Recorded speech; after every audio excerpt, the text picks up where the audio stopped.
What is one of fear's greatest hits? Imposter syndrome. I have coached dozens of people through imposter syndrome, and I have a couple antidotes that I think are going to help you. Stay tuned next on Moxie Talk.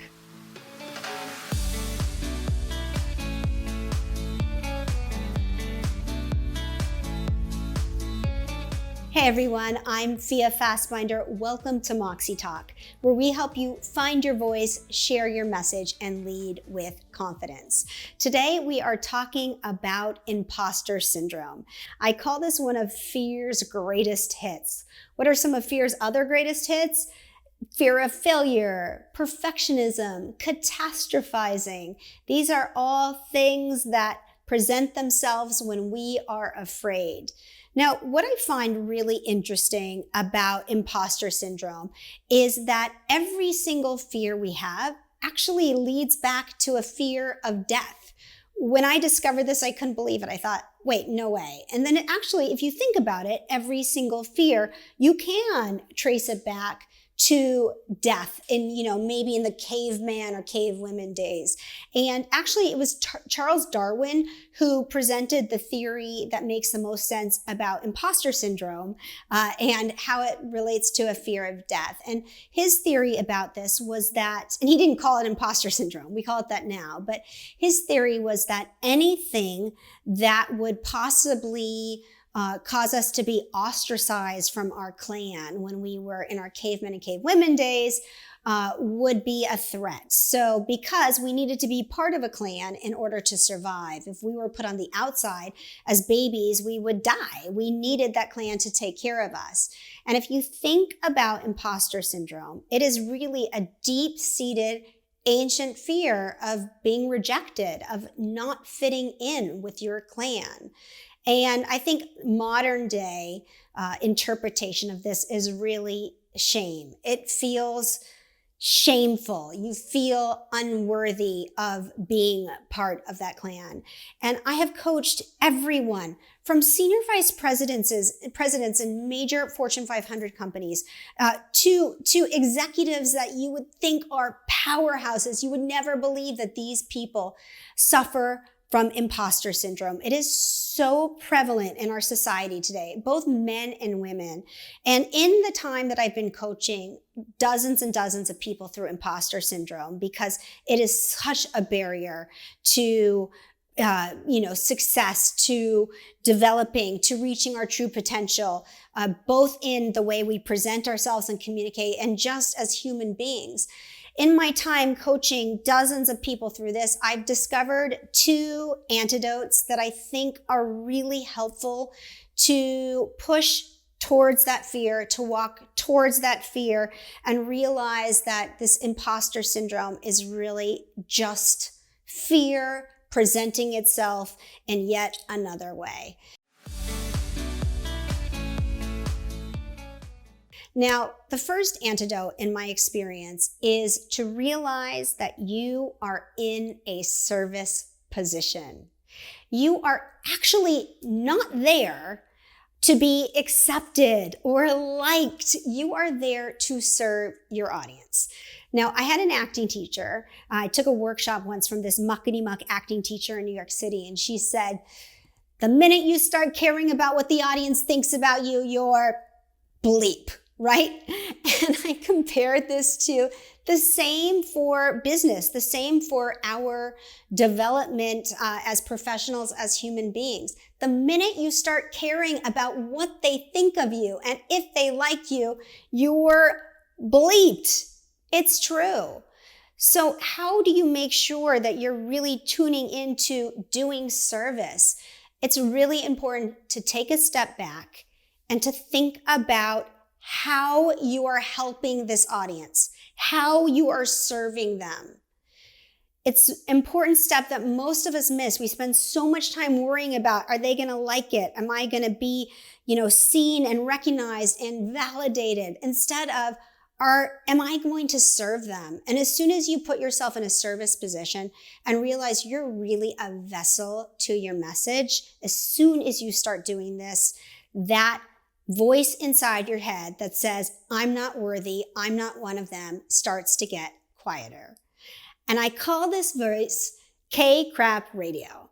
Now, Fear loves to DJ on K-Crap radio station all day long, and it gets louder and louder and louder as we're getting closer to that high stakes event that means so much to us. Once you identify how you are going to help this audience, how you are going to serve this audience, then you can turn down the volume on K-Crap Radio and turn up the volume on that script to yourself that says, this is important. I'm doing work that matters. Now, I recently heard a podcast where Will Smith was talking about superheroes. And he said the coolest thing that I think applies to this situation so much, which is no superhero ever got their superpower from a good event in their life. Superpowers come from bad events in our life that we have learned to harness for good. Spider-Man got bit by a spider, right? All of these things in our life that, of course, we wouldn't wish it on anybody. We don't want negative things to happen, but life happens. And most of us, if you think about how you're helping your audience, the why of you, the why you are presenting, that is your superpower. I recently worked with a client who felt unworthy because he didn't have a PhD or a master's degree like everybody around him. But you know what he did have? He had the ability to bottom line, baseline, anything, make the message relevant, bring it real world. And I've sat in a room with this guy when everybody turns around to listen to him as soon as he starts to speak. And yet his inner scripting, his K-Crap Radio was saying, you're not worthy because you don't have 12 PhDs. And I said to him, who wants to listen to somebody that's just spouting off formulas and data? What you have, what you bring to the room is an ability to make it real world for everybody in there. And that is your superpower, and that is how you are there to help. So step number one, identify your why, identify how you are there to serve that audience.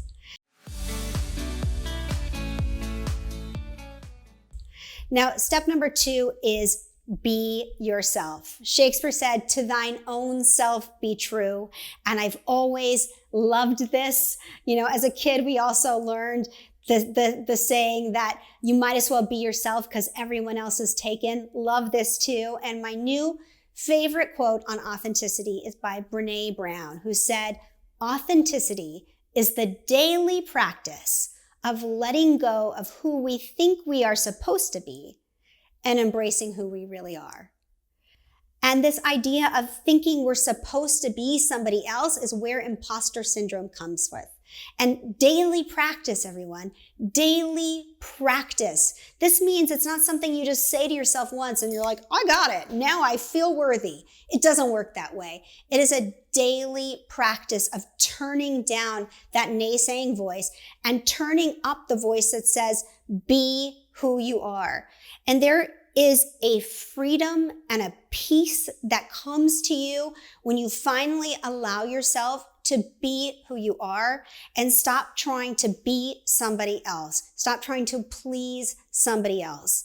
Now, at Moxie, when I'm working with clients, I call this your authentic speaker persona, but it goes much deeper than that. This is not about, necessarily about, oh, well, I'm a funny person, so I'm going to tell more jokes, or I'm a serious person, so I'm going to say something impactful.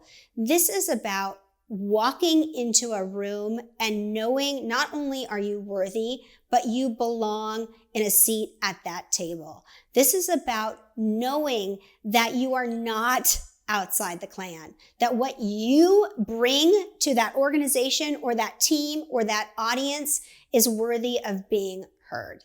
That your superpower is not only what makes you unique and different, but it's how you serve that audience. We've all seen so many people that walk into a room and everybody turns and listens. They just have this kind of presence. And most of us yearn for that.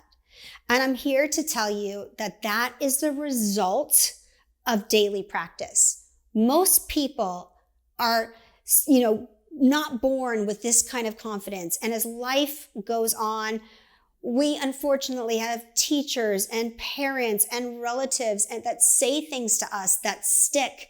And they're usually things that make us lose our belief in ourselves. And eventually, if we say these things to ourselves so many times, we start to believe it. But these people that can walk into a room with this presence have found a way to tell themselves that those voices are the inaccurate voice. And that the voice that says you have a gift to share is the accurate one and the one they're going to listen to. Look, our time on this planet is limited. I mean, we all know this, and it's a really good reminder that why spend all your time trying to fit in or blend in? Why spend all your time trying to be like them? Instead, why not be the best version of yourself with all your flaws, your quirks, your superpowers, your strength, everything? Why not spend your time finding that authenticity so that you can walk into a room and know you belong? So I'm here to say to you, everyone, stay weird, Moxie Tribe. People want the gift that you have. I'm here to tell you it is all possible. Turn down K-Crap Radio. Turn up the volume on that voice that believes in you, that knows that you have something to offer. And I cannot wait to see where you go. Now, if you liked this video, I would love it if you could share it with a friend or a colleague who might need these words of advice today. You can also subscribe to our channel. There are more videos about how to find your authentic speaker persona, how to be authentic, how to walk into a room with confidence, even how to use your body and your voice for confidence. And if you're interested in what Moxie does and the company that I founded 7 years ago, check out moxieinstitute.com. You can learn more about our presentation skills training programs. And I cannot wait to see you in the next video. Stay tuned.